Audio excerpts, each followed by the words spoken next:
Subscribe করুন Sony ৮, click করুন bell icon.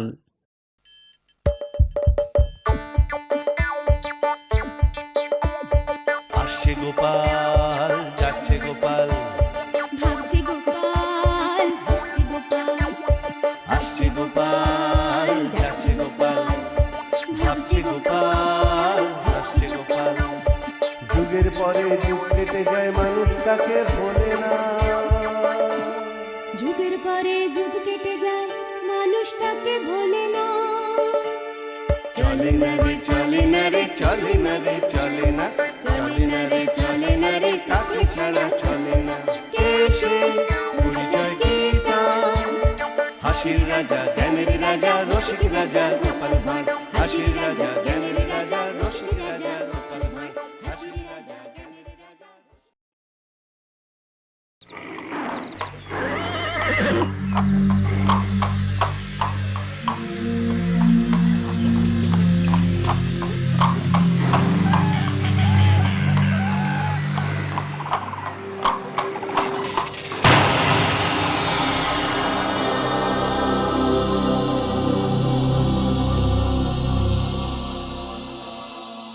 হ্যাঁ, এবার তো আমার রাজ্যে অফুরন্ত গোবিন্দভোগ চাল হয়েছে। হ্যাঁ, তা হয়েছে মহারাজ।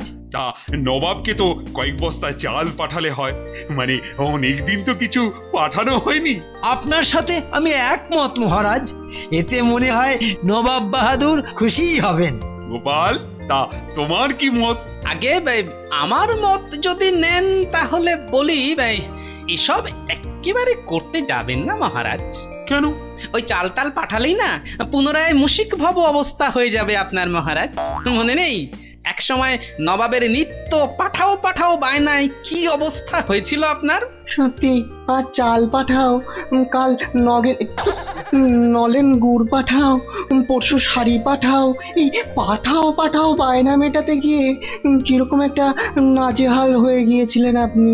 আর শেষে আমি আমার বউকে নিয়ে মুর্শিদাবাদ গিয়ে খুনটুনের অভিনয় করে সে যাত্রা কোনো ক্রমে নবাবকে নিরস্ত করে আপনাকে বাঁচাতে পেরেছিলাম মহারাজ। হ্যাঁ, মানছি তোমার কথা, তবুও বাংলার নবাব বলে কথা, মানে মাঝে মধ্যে একটু আধটু ওই ভেট টেট না পাঠালে যদি আবার তার গোসা হয়। হলে হবে হলে হবে, গোসা করে গায়ে কাঁথা চাপা দিয়ে 4 দিন ঘুমের ভান করে পড়ে থাকবে। গোপালের কথায় কান দিয়ে লাভ নেই মহারাজ, সবটাতেই ওর ফাজলামি। আমি বলে কি আপনি পাঠান। না মহারাজ, পাঠাবেন না, পাঠাবেন না, নতুন করে আর শিয়ালকে ভাঙা বেড়া দেখাবেন না। তুমি থামাতো, হচ্ছে রাজা মন্ত্রীর মধ্যে কথা, সব কথায় ফড়ং কাটতে আসা। এই তুমি কে বলো তো? হ্যাঁ, আগে আমি গোপাল। গোপাল, তুমি আসলে একটা ভাঁড়। তোমার কাজ হচ্ছে ভাঁড়ামি করা, আর আমার কাজ হচ্ছে মহারাজকে মন্ত্রণা দেওয়া, সুপরামর্শ দেওয়া। তাই মহারাজ আমার পরামর্শ মতোই চলবে। ঠিক আছে, চলুন তাহলে। ঠিক আছে মহারাজ, আমি তাহলে চলি, আপনি না হয় মন্ত্রী মশাইয়ের কথা মতোই চলুন। তবে তবে বিপদের সময় আবার আমাকে ডাকবেন না যেন। আহা, চটে যাচ্ছ কেন গোপাল? মন্ত্রী কথা ছাড়ো তো। তুমি তো শুধু আমার ভাঁড় নও, তুমি আমার পরম বন্ধু, শহীদ, পরামর্শদাতা। তাহলে আগ বাড়িয়ে নবাবকে চাল পাঠাচ্ছেন না তো? না না, ওসব চাল চালাচালির মধ্যে আমি আর নেই। আরে বাবা, নিয়মিত রাজস্বটা তো দিই। গোপালের কথায় কাজটা কিন্তু ভালো করছেন না মহারাজ। তুমি থামো তো মন্ত্রী, অযথা নবাবকে তৈলমর্তন করা তোমার একটা অভ্যেস হয়ে গেছে দেখছি। মনে হচ্ছে মন্ত্রী মশাই আজকাল বোধহয় তেলের দোকান খুলেছেন। হ্যাঁ?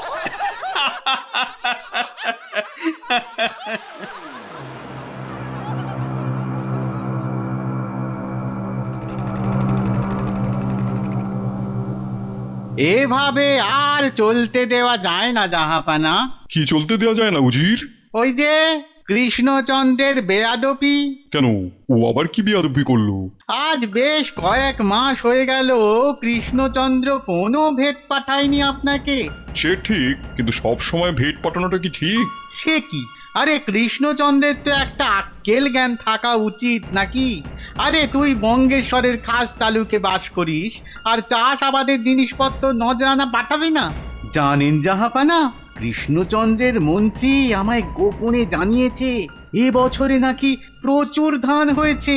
আরে আরে তার 10-20 গাড়ি ধান পাঠা, 20-50টা নধর পাঠা পাঠা, পুকুরের কই কাতলাটা পাঠা, তা না ইদানিং সে সব পাট তুলে দিয়ে বসে আছে।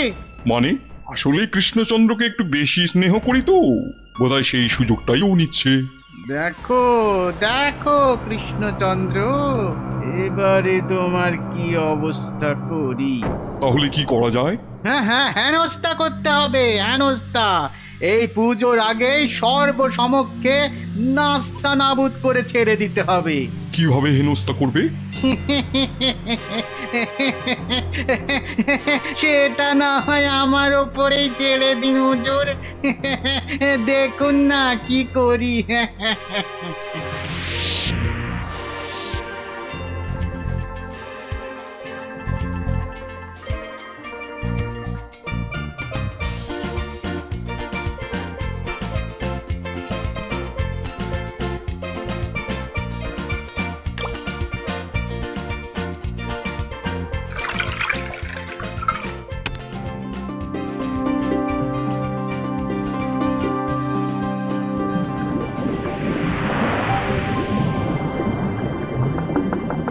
জাদুকর বাড়িতে আছো নাকি? জাদুকর, আহা, কি নসিব আমার! উজির সাহেব দিনের দরজায়, আহ্লাদে যে পরাণ পাখি কলিজার মাঝে ডানা ছাপটায় ফটফট। আমাকে দেখে তোমার আহ্লাদ হচ্ছে? হবে না, আপনি হুজুর, আমি মজুর। আপনি যে মালিক, আপনার কাছে আমি যে তুচ্ছ এক শালি। বাহ বাহ বাহ, ভারী সুন্দর করে কথা বলতে জানো দেখছি। হ্যাঁ জানি জানি, সব জানি, কথা জানি, জাদু জানি, জাদুর দ্বারা সকলকে বোবা বানিয়ে দিতে জানি। মেহেরবানি করে এসেছেন যখন, বসুন একটুখানি। আপনার জন্য নিয়ে আসছি মিঠাই আর পানি। ও সব পরে হবে, তার আগে কাজের কথাটা সেরে নি। কাজ? তাহলে পরে আসি জাদুকরের সাজ। শোনো শোনো শোনো, তার আগে বলো তো দেখি কি কি জাদু তুমি জানো? পাতার ডগায় ফুল ফোটাতে জানি, না না না না, এটা চলবে না। কালোকে সাদা, সাদাকে কালো করতে জানি। না, এটাও চলবে না। তাহলে খুশি মতন আদেশ করুন, দেখি কিসে হুজুরের মন গলবে। মানুষকে ভেড়া বানাতে পারো? ভেড়া? ভেড়া? হ্যাঁ হ্যাঁ, ভেড়া ভেড়া মানে মেষ। পারি, তবে যাকে বানাবো মেষ, সে বেচারা তো হয়ে যাবে একেবারে শেষ। সেটাই তো চাই আমি। অবশ্য এর জন্য তুমি ইনাম পাবে। ইনাম? কত পাবো হুজুর? কত চাও? মানুষকে মেষ বানানো সে তো বহুত ঝকমারি, এর জন্য কমসে কম 1000 মোহর খুব জরুরি। ঠিক আছে, 1000 মোহরই তুমি পাবে। হুজুর, কাকে মেষ বানাতে হবে, কবে? সেটা সময় এলেই জানতে পারবে।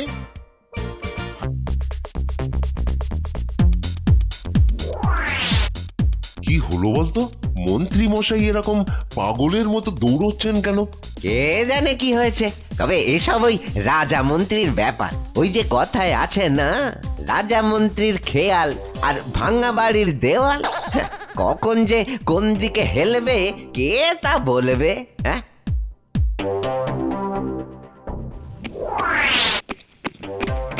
কি ব্যাপার বলো তো মন্ত্রী?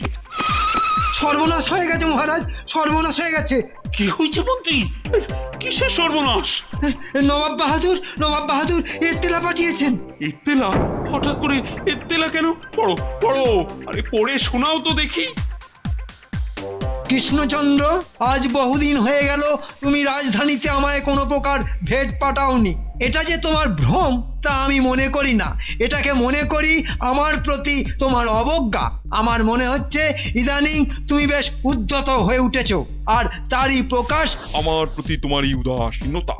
আমি ইচ্ছে করলেই তোমার শাস্তি দিতে পারতাম, কিন্তু আমার অধীনস্থ কোন রাজাকে শাস্তি দেওয়া আমার না পছন্দ। তাই তোমাকে সর্বসম্মুখে নাস্তানুবুদ করার জন্য তোমার রাজ্যে আগামীকাল আমি এক বিশ্বশ্রেষ্ঠ জাদুকরকে প্রেরণ করছি। সঙ্গে আমার উজিরও যাবে। যদি তোমার রাজ্যের কোনো জাদুকর জাদু খেলায় আমার জাদুকরকে পরাস্ত করতে পারে তবেই তুমি নিস্তার পাবে, আর তা না হলে আমার পাঠানো জাদুকর সর্বসমক্ষে তোমায় ভেড়া বানিয়ে ছেড়ে দেবে। পুরো 1 মাস ভেড়া হয়ে ঘাস খেয়ে বেড়াতে হবে তোমায়।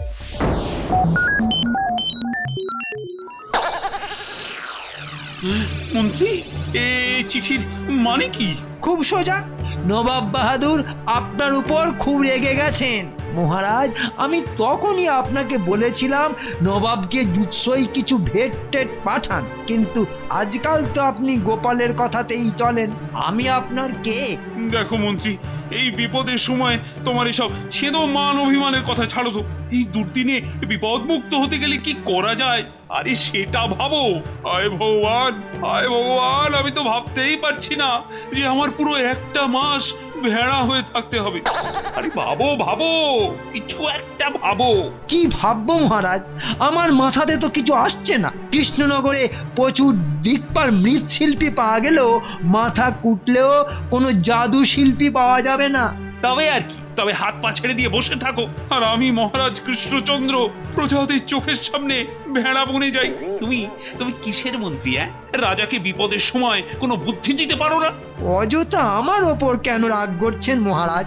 ওই গোপালের বুদ্ধিতে চলতে গিয়েই আজ আপনার এই দশা।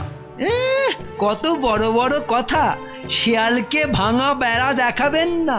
তা সেই শিয়াল তো এখন মহারাজকে ভেড়া বানাতে লোক পাঠাচ্ছে, তা এখন এসে সামলা। ঠিক ঠিক বলেছো, গোপালকে খবর দাও, খবর দাও। আরে খবর পাঠাতে হবে না মহারাজ। কি হয়েছে এখন বলুন? শয়তানের নাম করতে না করতে শয়তান হাজির। না মানে ওই ভাত খেতে বসেছিলাম, এমন সময় আমার বউ এসে বলল সে নাকি নিজের চোখে দেখেছেন যে মন্ত্রীমশাই কপাল চাপড়াতে চাপড়াতে রাজবাড়ির দিকে দৌড়চ্ছেন। তখনই বুঝলাম নিশ্চয়ই সাংঘাতিক কিছু ঘটেছে। তাই ভাবলাম যাই একবার রাজবাড়ি থেকে ঘুরেই আসি, বুঝে আসি সর্বনাশের কোন মাথায় পা পড়লো। শোনো তাহলে, আজ বহুদিন হয়ে গেল তুমি রাজধানীতে আমায় কোনো প্রকার ভেট পাঠাওনি। যদি তোমার রাজ্যের কোনো জাদুকর জাদু খেলায় আমার জাদুকরকে পরাস্ত করতে পারে তবেই তুমি নিস্তার পাবে, তা না হলে আমার পাঠানো জাদুকর সর্বসমক্ষে তোমায় ভেড়া বানিয়ে ছেড়ে দেবে। বুঝলাম। ভেট না পেয়ে উজির সাহেবের বেজায় গোঁসা হয়েছে। এত্তেলা পাঠিয়েছেন নবাব, এর মধ্যে আবার উজির আসছে কেন? কেন? না মানে ওই নবাবের মাথায় তো এসব দুষ্ট বুদ্ধি ওই উজিরই ঢোকায়, তাই আর কি। কে কার মাথায় কি ঢোকায়? হ্যাঁ, এসব আলোচনার সময় এখন নয় গোপাল। এই মহা বিপদ থেকে মহারাজকে বাঁচানোর কোনো উপায় থাকলে বলে ফেলে। ও আপনি নিশ্চিন্ত থাকুন মহারাজ, আমি বেঁচে থাকতে আমার মহারাজকে কোনো এক জাদুকর এসে ভেড়া বানিয়ে দেবে? এতই সোজা নাকি? যত সব বড় বড় কথা। কিন্তু মানে ওই নবাবের জাদুকরকে হারাতে গেলে তো একজন দক্ষ জাদুকর লাগবে, আর আমার রাজ্যে তো কোনো জাদুকরই নেই। আরে আসতে দিন না ওই বেটা জাদুকরকে, দেখবেন যথা সময়ে উপস্থিত হয়ে যাবে আপনার জাদুকর। ঠিক বলছো গোপাল। আচ্ছা মহারাজ, আজ অব্দি গোপাল কি কখনো আপনাকে ডুবিয়েছে? বলুন বলুন বলুন। তাহলে আসি মহারাজ, মুখের ভাত ফেলে ছুটে এসেছি। একটু ঘি মেখে ভাত না খেলে বুদ্ধি আমার আবার খোলে না।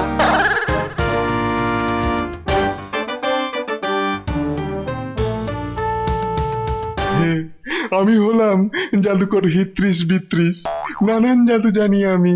জাদু মন্ত্রে আমি বাক্যে বেড়াল, পাখিকে পোকা, মানুষকে ভেড়া বানিয়ে দিতে পারি।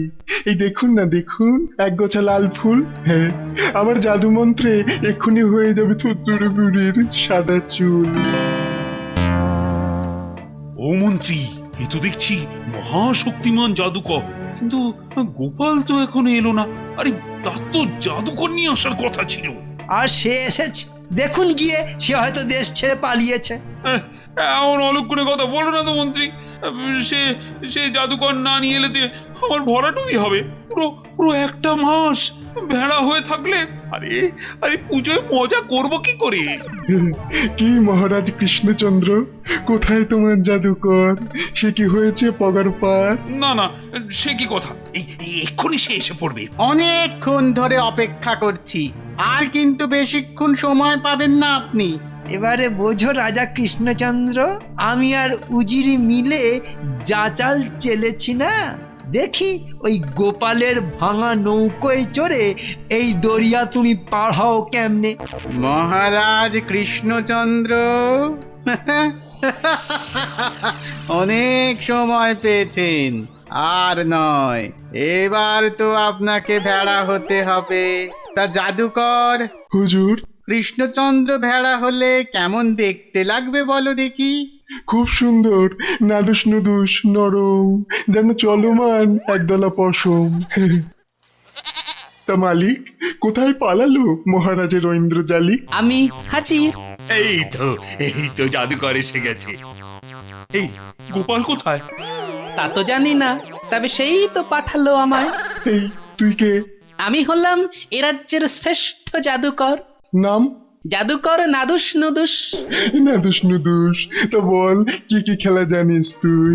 আমি তোর মতো অত শত জানি না, তবে আমি চোখ বন্ধ করে যে খেলা হাসতে হাসতে দেখাতে পারি, তুই 7 জন্ম চেষ্টা করেও তা খোলা চোখে করে দেখাতে পারবি না। দেখো দেখো মন্ত্রী, গোপালের পাঠানো জাদুকরের কি কথার জোর।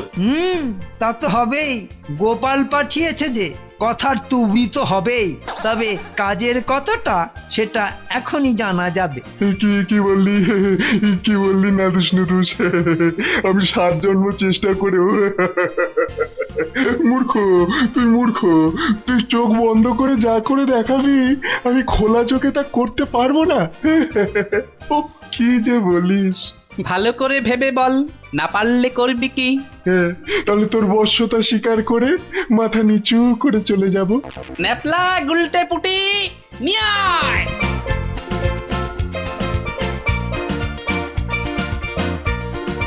আরে আরে, এরা তো তাহলে কি জাদুকর নাদুস নুদুস আসলে? ওরে আমার খুদে সৈনিকের দল, ঢাল ঢাল চোখের উপর মুঠো মুঠো বালি ঢাল।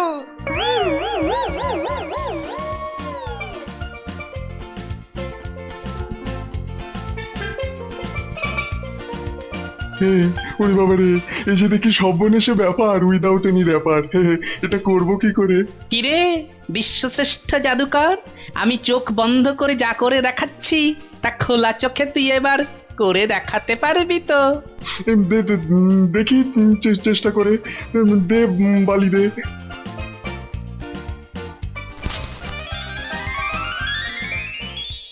ওরে বাবা রে, ওরে বাবা রে! কিরে হলো কি, পারলি না না তো? ভাই, খোলা চোখে বালি দিলে চোখের মনি যে গলে যাবে। তাহলে তোর বুদ্ধির কাছে আমি হেরে গেলাম রে নাদুস নুদুস। বেটা অকম্মা ঢেকি কোথাকার, 1000 মোহর নিয়ে এখন হেরে গিয়ে চলে যাবে বাড়ি? চলো চলো, এবার রাজধানীতে গিয়ে এমন দুর্মুষ করব। এসো এসো, কাছে এসো। গোপালের পাঠানো জাদুকর নাদুস নুদুস, আজ তুমি আমার সম্মান বাঁচিয়েছো। বলো বলো, কি পুরস্কার, কি চাও তুমি? আগে মহারাজ, ওই পুরস্কার তিরস্কার সকলই তো কণ্ঠের হার। আমি শুধু চাই মহারাজের ভালোবাসা।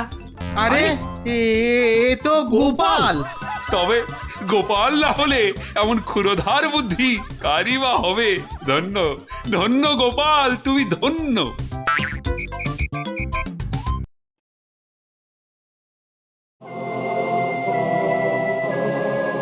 উফ, এই জাদুকর যেতে না যেতেই নবাব চিঠিতে একটা অদ্ভুত প্রশ্ন পাঠিয়েছে। প্রশ্নের উত্তর সঠিক হলে তিনি আমায় পুরস্কৃত করবেন, আবার আরো কয়েকটা গ্রামও নাকি যোগ হবে আমার রাজ্যে। কিন্তু প্রশ্নের উত্তরটা যে আমার মাথায় কিছুতেই আসছে না, সেই কারণে তোমাদের ডাকা। দেখো দেখো, তোমরা যদি এর সুরাহা করতে পারো। এত চিন্তা করছেন কেন মহারাজ? আমি আছি, রাজপণ্ডিত আছেন, দেখবেন যত কঠিন প্রশ্নই হোক না কেন আমরা ঠিক বের করে দেব এর উত্তর। প্রশ্নটা হচ্ছে এমন একটা বাংলা শব্দ যার মধ্যে 3টে স্বই আছে, যেমন দন্তাস, তালিবস্য আর মূর্ধন্য স। হ্যাঁ, এ আবার কি বজঘট প্রশ্ন রে বাবা, একটা শব্দের মধ্যে 3টে স? এর উত্তর খুব সোজা। সোজা? হ্যাঁ, খুব সোজা। কারণ এরকম কোনো শব্দই নেই বাংলা শব্দ ভান্ডারে। তাহলে নবাব এমন একটা প্রশ্ন পাঠালেন কেন? আপনাকে বোকা বানাতে। বোকা বানাতি? ঠিক তাই। আচ্ছা মহারাজ, আপনি বলুন, আমাদের রাজপণ্ডিত কত বড় পণ্ডিত, ন্যায় শাস্ত্র, তর্কশাস্ত্র, ব্যাকরণ শাস্ত্র সবর কণ্ঠস্থ, তার উপর আমি বাংলা ভাষাটা তো কম জানি না। তাই আমরা দুজনে একমত হয়ে যখন বলছি এমন কোন শব্দ বাংলায় নেই, তখন নেই। তাহলে কি করব এখন? আপনি চিঠি লিখে নবাবকে জানিয়ে দিন যে এটা কোনো প্রশ্নই নয়, এটা স্রেফ লোক ঠকাবার কৌশল। তাই এই প্রশ্ন শুধু উত্তরহীনই নয়, অর্থহীন। তাহলে পত্র লেখককে ডেকে পাঠাও এক্ষুনি। সুপ্রভাত মহারাজ। তা হঠাৎ পত্র লেখক কেন? এই তো এসে গেছো। আর যখন এসেই পড়েছো তখন বলো দেখি এমন একটা বাংলা শব্দ যার মধ্যে ওই তিনটে সই বিদ্যমান। যেমন? যেমন যেমন দন্তাস, তালিবস্য আর ওই যে মূর্ধন্যস্য। ওরে বাবা, এ কি প্রশ্ন রে বাবা, এ তো সব ওই শয়ে শয়ে গুঁতোগুতি। তবে আমি বলছিলাম যে মহারাজ, এ গোপালের কম্য নয়। দেখছেন না, প্রশ্ন শুনেই গুঁতোগুঁতি বলছে। এর উত্তরটা কি তোমার জানা আছে গোপাল? দেখুন মহারাজ, প্রশ্ন যখন উঠেছে তখন উত্তরও নিশ্চয় আছে। দাঁড়ান একটু ভাবতে দিন। হয়ে গেছে মহারাজ, পেয়ে গেছি। পেয়ে গেছো? বলো বলো, আরে বলো শব্দটা কি? না না না মহারাজ, এখন তো বলবো না। হ্যাঁ, এখন বলবে না? তবে কখন বলবে? কাল দুপুরে। কাল দুপুরে? আরে আরে সে তো অনেক ঘন্টা দেরি। না না গোপাল, না না, অতক্ষণ অপেক্ষা করা আমার পক্ষে কিছুতেই সম্ভব হবে না। নতুন কিছু জানতে হলে একটু তো অপেক্ষা করতেই হবে মহারাজ। গোপাল, নবাবের চিঠি পেয়ে ও প্রশ্নের উত্তর খুঁজতে গিয়ে কাল সারা রাত আমি ঘুমোতে পারিনি। এখন তুমি যদি জেনেও এর উত্তর আমায় না বলো তাহলে যে ছটফটিয়ে মরে যাব আমি। আমি খেতে পারবো না, শুতে পারবো না, পেট ফুলে উঠবে আমার। গোপাল গোপাল, আমি তোমায় অনুরোধ করছি, উত্তরটা তুমি এখনই বলো তো বাবা। বলো বলো। এতে চিড়ে ভিজবে না মহারাজ। ধরো তোমার কাছে আমার সবিশেষ প্রার্থনা। আহা, আপনার কথা যেন আমার কানে মধু ঢেলে দিল। কথাটা আরেকবার বলবেন মহারাজ। সবিশেষ প্রার্থনা। এই তো মহারাজ, আপনার প্রশ্নের উত্তর সবিশেষ, যার মধ্যে তিনটি সই আছে। তাই তো, সবিশেষের বানানটা হলো দন্ত স, বয় হস্যিকার, তালিবস্য একার, আর মূর্ধন্যস্য। তাহলে ধন্য ধন্য গোপাল, তুমি ধন্য। তুমি আবার প্রমাণ করে দিলে তোমার ক্ষুরধার উপস্থিত বুদ্ধি। নবাবের কাছে তুমি আমার মানটা বাঁচালে গোপাল। কথাটা আমার মাথাতেও এসেছিল, বলবো কি বলবো না ভাবছি, কিন্তু তার আগেই পটাং করে বলে দিল। চুপ, একেবারে চুপ। অপদার্থের দল সব। তোমাদের আমি বেতন দিয়ে পুষছি? হ্যাঁ, একটু আগে তুমি আর রাজপণ্ডিত কি বলেছিলে মনে নেই? তোমাদের কথা মতো আমি যদি নবাবকে চিঠি লিখে দিতাম তাহলে কি হতো বলো তো? ভাগ্যিস গোপাল এসে পড়লো। গোপাল, তোমার এই জ্ঞানীর জন্য আমি তোমায় 10 বিঘা ধান জমি দান করলাম। আপনার দান আমি মাথা পেতে নিলাম মহারাজ। এই, তোমরা দাঁত বের করে দাঁড়িয়ে আছো কেন? হ্যাঁ, আমার চোখের সামনে থেকে বিদায় হও বিদায় করি। আহা, পুজোর আগেই 10 বিঘা ধান জমি। বেটা গোপাল নাপতে ফকরছে 10 বিঘা ধান জমি পেয়ে গেলি। দাঁড়া, তোর কি অবস্থা করি আমি দেখিস।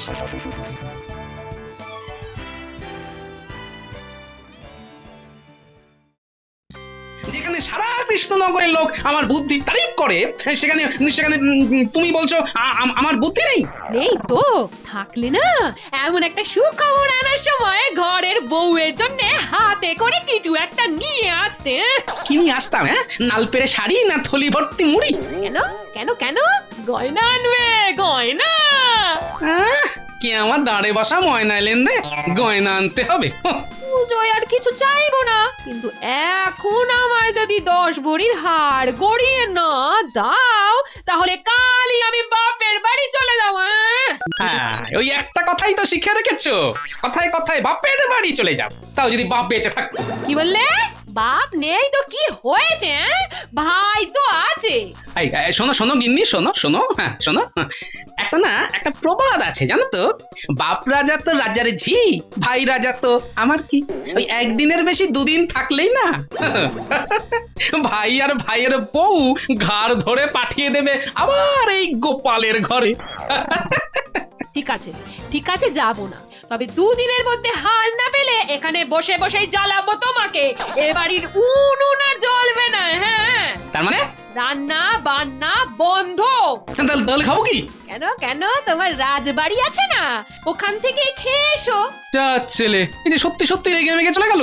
আরে মুশকিল, আরে বাবা, ঘরে অরন্ধন শুরু হলে খাবো কি? না খেয়ে বুড়ি যে আমার শুকিয়ে যাবে। ভাল লাগে না, রাজাকে সামলাতে পারি অথচ দজ্জাল বউকে যে কেন পারি না।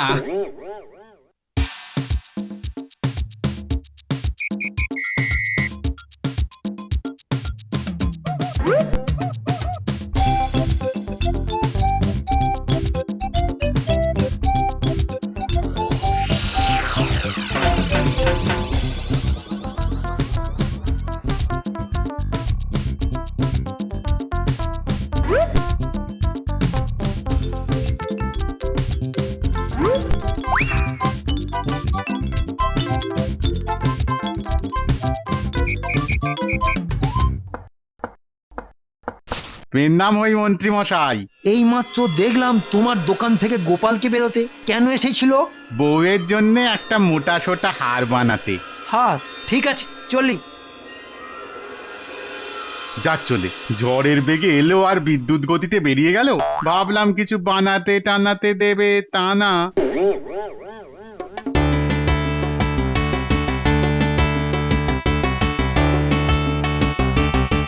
ওই গো গিন্নি, আরে কোথায় গেলে গো?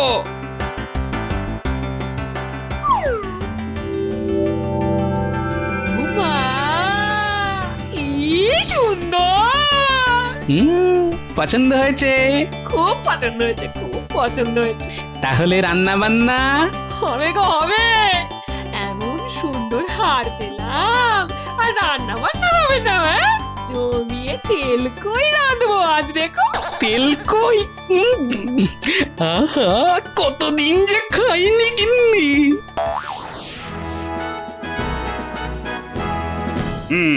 তাহলে সবার কাজ শুরু হোক। মহারাজ, সবার কাজ শুরুর আগে আপনাকে একটা বিচার করতে হবে। বিচার? কার আবার বিচার করতে হবে? মহারাজ, আপনার কাছে আমার একটা অভিযোগ আছে। অভিযোগ কার বিরুদ্ধে? মহারাজ, আমি আপনার রাজ্যের একজন প্রজা। দেখতেই তো পাচ্ছেন আমার অবস্থা। অতি দরিদ্র আমি। স্বামীগত হয়েছেন বহুদিন আগে। ছেলে বলে কেউ নেই। টাকার মধ্যে কয়েক কাঠা জমি আর মাটির একটা কুঁড়ে ঘর। মহারাজ, আমার শরীররা অনেক দিন ধরে আমাকে আমার ভিটে মাটি থেকে উৎখাত করার জন্য নানান রকম চেষ্টা আর অত্যাচার চালিয়ে যাচ্ছে। ও, এই ব্যাপার। ঠিক আছে, বলো তোমার শরীরদের নাম বলো তো, আমি এক্ষুনি রক্ষী পাঠিয়ে তাদের পিছপোড়া করে বেঁধে আনার ব্যবস্থা করছি। আমার কথা এখনো কিন্তু শেষ হয়নি মহারাজ।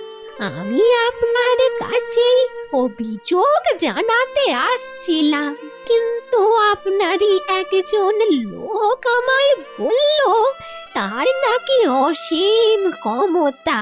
এই পুজোর মুখে আমি যদি তাকে 100টা টাকা দিই, সে তাহলে আমার সব সমস্যার সমাধান করে দেবে। 100টা টাকা নিয়ে সে সবকিছুর সমাধান করে দেবে? আরে এ তো উৎকোচ, মানে ঘুষ ঘুষ। কিন্তু মহারাজ, ঘুষ নিয়েও সে আমার সমস্যার সুরাহা করে দেয়নি। উল্টে সে এখন আমায় এড়িয়ে চলে, যেন চিনতেই পারে না আমায়। তাই বাধ্য হয়ে আপনার কাছে এসেছি নালিশ জানাতে। মহারাজ, আপনি এর বিচার করুন। আচ্ছা, আমার একজন লোক বললে না, তা সে নরাধমটি কে? কে? গোপাল ভাঁড়। গোপাল? কি বলছো? গোপাল তোমার কাছ থেকে ঘুষ নিয়েছে? না না না, অসম্ভব, অসম্ভব। আচ্ছা আচ্ছা, ঠিক আছে ঠিক আছে, তুমি এখন যাও, কাল সকালে এর বিচার হবে। হ্যাঁ।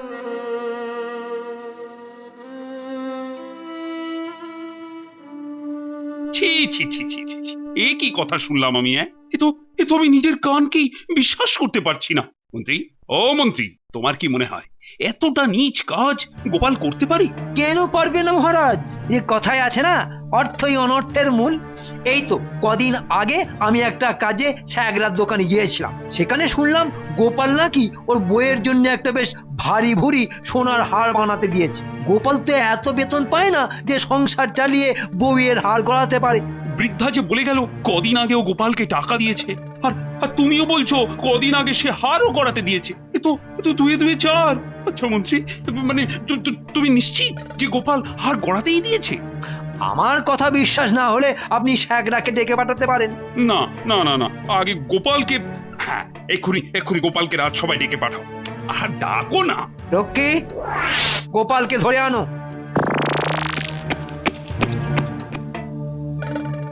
এ আপনি কি বলছেন মহারাজ? আমি ঘুষ খাই? জীবনে কারো কাছ থেকে এক ঘটি জল বাতাসা খাইনি, তাই ঘুষ? আচ্ছা, তুমি নাকি তোমার বইয়ের জন্য হার গড়িয়েছো? আগে গড়িয়েছি মহারাজ। সে টাকা তুমি পেলে কোথায়? হ্যাঁ, পেলে কোথায়? সে তো ধারে মহারাজ, মাসিক কিস্তিতে শোধ দেবো বলেছি। শোনো, কাল সকালেই তোমার বিচার হবে। হ্যাঁ, যদি নিজেকে নির্দোষ বলে প্রমাণ করতে পারো তাহলে এই যাত্রা রক্ষে, আর না হলে নচেত কি মহারাজ? কঠিন কঠিন শাস্তি পাবে। 100 টাকা ঘুষ নেবার দায়ে তোমার শাস্তি হবে 100 বার কানমোলা, 100 টাকা জরিমানা, আর 100 দিন কারাবাস। হায় ভগবান, দোষই করলাম না তো তার শাস্তি! ওহ!